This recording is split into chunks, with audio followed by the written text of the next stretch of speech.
RTV app వార్తల్ని క్షణాల్లో చదివే అవకాశం ఉంటుంది. ఒక న్యూస్ పేపర్, ఒక టెలివిజన్ ఛానల్ మీ చేతుల్లో ఎప్పుడూ ఉంటాయి. ఉగ్రదాడికి నిరసనగా ఈరోజు ఉండమల్లెపల్లి యువత ఆధ్వర్యంలో నిరసన వ్యక్తం చేసి యువతులతో ర్యాలీ నిర్వహించడం జరిగింది.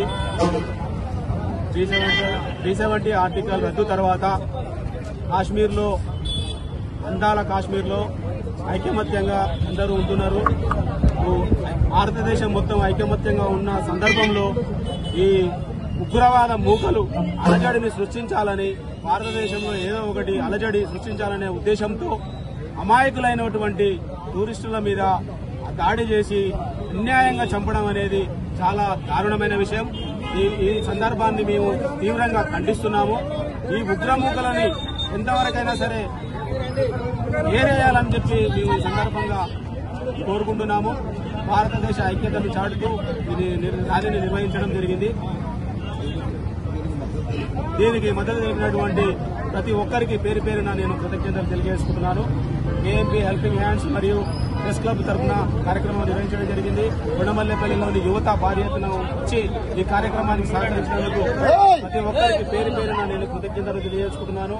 ఇలాంటి ఉగ్రమూకల సంఘటనలు జరగకుండా గట్టి చర్యలు తీసుకోవాలని చెప్పి నేను భారత ప్రభుత్వాన్ని మా తరఫున కోరడం జరుగుతుంది. Thank you. హెల్పింగ్ హ్యాండ్ అధ్యక్షులు రాములన్న గారికి మరియు ఈ కార్యక్రమానికి చేసిన పెద్దలందరికీ హృదయపూర్వక నమస్కారాలు. ఇది మన జరిగిన ఉగ్రదాడిని ముక్త కంఠంతో భారతదేశంలో నివసిస్తున్న ప్రతి భారతీయుడు ఖండించవలసిన ఆవశ్యకత ఎంతైనా ఉంది. అంతేకాకుండా భారతదేశంలో ఉన్న ప్రజలందరూ కూడా సామరస్యపూర్వకంగా, భిన్నత్వంలో ఏకత్వంగా మాట్లాడుతూ అందరితో కలిసి ఉండి సమన్వయం పాటించవలసిన ఆవశ్యకత ఎంతో ఉన్నది. ఒకరిపైన ఒకరికి మత సామరస్యంతో అందరూ కలిసి ఉండాలి. మొన్న జరిగిన దాడి మతం పైన జరిగిన దాడి కాదు, దాడితో పాటు అది మానవత్వం పైన జరిగిన దాడి కాబట్టి మనం అందరం కూడా ఆ ఉగ్రదాడి కూడా భారతదేశంలో ఉగ్రదాడి ఏంటంటే మత కళలు సృష్టించడానికి, ఏదో లబ్ధి పొందడానికి కోసానికి పాకిస్తాన్ అలజడి సృష్టించడం జరిగింది. ఈ సమయంలో భారతదేశంలోని ప్రజలందరూ కూడా సామరస్యాన్ని పాటించాలి, సమన్వయం పాటించి ప్రభుత్వానికి అండదండగా ఉండాలి. ప్రభుత్వం భవిష్యత్ కాలంలో ఏవైతే చర్యలు తీసుకున్నా కూడా దానికి భారతీయులమైన మనమందరం కూడా మద్దతు తెలిపాలి. ఈరోజు ఇండియాలో, భారతదేశంలో నివసిస్తూ పాకిస్తాన్కి ఎవరైతే మద్దతు తెలుపుతున్నారో వాళ్ళంతా వెంటనే పాకిస్తాన్కి వెళ్లిపోవాలని కోరుకోవడం జరుగుతుంది. జై తెలంగాణ, జై భారత్.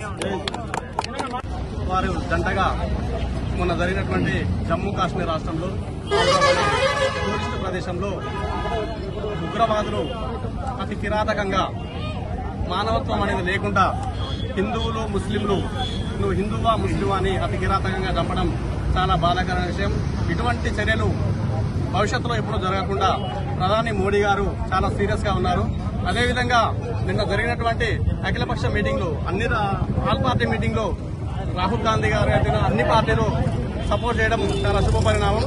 అదేవిధంగా మొన్న జరిగినటువంటి దాడిలో ఎవరైతే ప్రాణాలు అమరత్వం పొందారో వారికి వారి ఆత్మ శాంతి చేకూరాలని, అదేవిధంగా వారి కుటుంబాలకు వారి కుటుంబాలు ధైర్యంగా ఉండాలని ఈ కేఎంపీ హెల్పింగ్ హ్యాండ్స్ ఆధ్వర్యంలో మరియు అదేవిధంగా ప్రెస్ క్లబ్ ఆధ్వర్యంలో ఇంత ర్యాలీ నిర్వహించి సక్సెస్ చేసినందుకు ప్రతి ఒక్కరికి ధన్యవాదాలు. అదేవిధంగా ఈ ర్యాలీలో పాల్గొన్న ప్రతి ఒక్కరికి, పాత్రికేయ మిత్రులందరికీ ధన్యవాదాలు తెలియజేస్తూ జమ్మూ కాశ్మీర్లో జరిగినటువంటి పహల్గామ్ అనే నగరంలో జరిగినటువంటి ఉగ్రదాడి ఏదైతే ఉందో చాలా అంటే చాలా అతి కిరాతకంగా ఆ ఉగ్రవాదులు, పాకిస్తాన్ ఉగ్రవాదులు మన భారతీయులైనటువంటి టూరిస్టుల మీద అతి కిరాతకంగా నరికి చంపడం జరిగింది, కాల్చి చంపడం జరిగింది. ఎంత కిరాతకంగా అంటే టూరిస్టులను అందరినీ ఒక దగ్గర చేర్చి హిందువులు ఒక సైడు, ముస్లింలు ఒక సైడు వెళ్ళాలి అని చెప్పేసి ఎవరికి వారిని డివైడ్ చేసి ముస్లింలు అని చెప్పేసి కొంతమంది భయానికి మీ ముస్లింలు అని చెప్పి పోయినా కానీ ఎంత గలీజ్గా, ఎంత దారుణంగా అంటే మీ మర్మాంగాలు చూపియండి, నువ్వు ముస్లిమా కాదా అని అంత కిరాతకంగా చూపించుకొని మరి మన హిందువుల్ని చంపడం జరిగింది. ఇది మన భారత ప్రభుత్వం మోదీ 3.0 స్టార్ట్ చేసింది. పాకిస్తాన్ మీద ఏ పరిస్థితుల్లోనైనా కానీ యుద్ధం సంభవించడానికి రెడీగా ఉంది. వాళ్ళకంటే 3 రెట్లు 10 రెట్లు ఎక్కువ మనకు ఆర్మీయే గాని, యుద్ధ విమానాలు గాని, యుద్ధ నౌకలు వాళ్ళకంటే 10 రెట్లు మనకి ఎక్కువ ఉన్నాయి. కాబట్టి ఏ విధంగానైనా పాకిస్తాన్ ని మొత్తం కూడా కాశ్మీర్ మనదే, పాకిస్తాన్ కూడా మనదే అని చెప్పేసి మోదీ ప్రభుత్వం నిశ్చయించుకొని త్వరలో కూడా ఆ పాకిస్తాన్ ని మన భారత ప్రభుత్వంలో కలిపి భారతదేశం అఖండ భారతదేశంగా నిలవబోతుంది.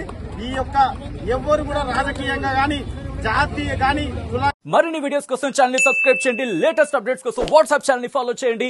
అండ్ లింక్ డిస్క్రిప్షన్ లో ఉంది.